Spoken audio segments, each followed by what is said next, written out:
Mark Raimondi from MMAfighting.com and UFC 235 Media Day with Anthony Smith, who fights for the UFC light heavyweight title against Jon Jones Saturday night here at T-Mobile Arena.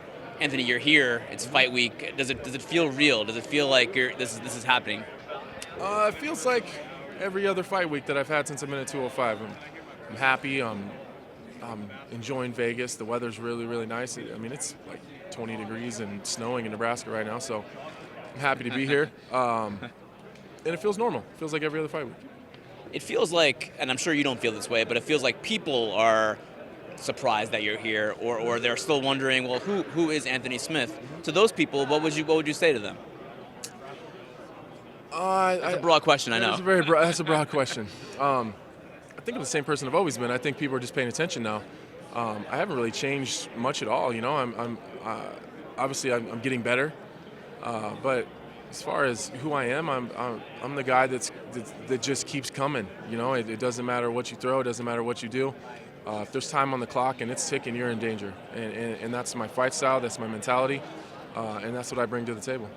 There was a time, I think it was 2010, you were still kind of in the regional circuit in the Midwest, and your record was 5-6.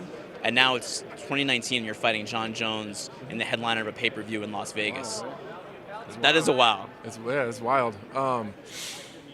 Yeah, you know, if you really look at my record, like if you look at it post 2011, you can see there's a significant change, and that's when I had my first kid. When I became a father for the first time, that kind of put everything into perspective. I've always credited Araya with not only saving my life, but saving my career, and really being that person that needed me.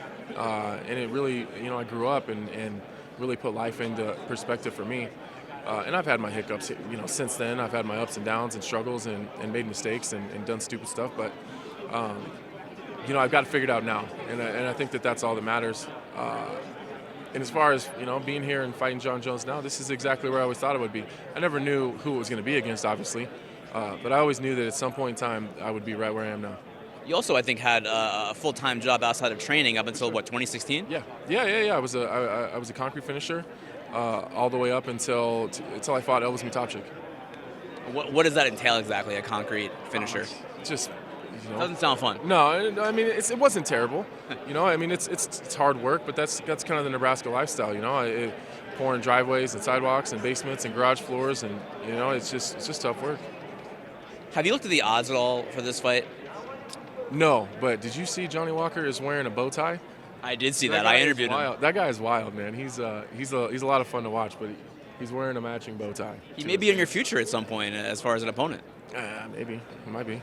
It could be. He's got a big fight to get through first. He does, as do you, and I wanted to ask you about that. The odds. A lot of people are not giving you a chance. Why should people give you a chance, do you think? What are the odds? I don't even know what they are. I think Jones was like something like 14-1, which is very high. It would be one of the biggest upsets. 14-1. Around that. I have to check. I'm not really a big. Who makes these fucking odds? Not me. 14-1. All right. Jon Jones is 14-0-1 in his last 15 fights, and 14-2 in my last 16. Like 14-1. Like, come on, that's crazy. Like you could put a dead body in there off the couch and it should be better than 14-1. That's insane.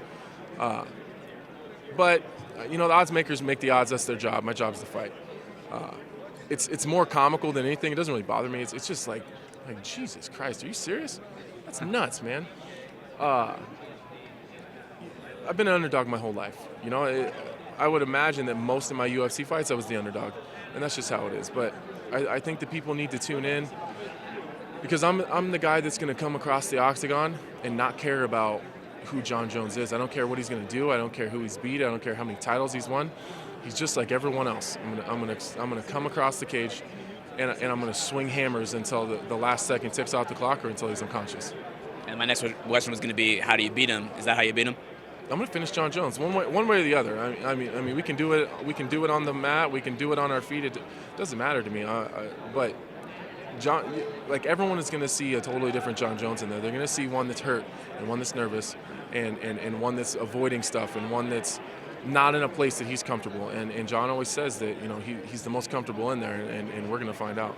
And I guess maybe that's why, and the last thing, people can't really envision him in that spot because we've never seen it before. So like we've never seen it before. It's hard to envision. Do you think that's why maybe the odds are the way they are and so forth? I don't know, but stay tuned because you're about to. You're about to see it. Thanks, Anthony. Good luck. Man. Appreciate it, man. Thank you.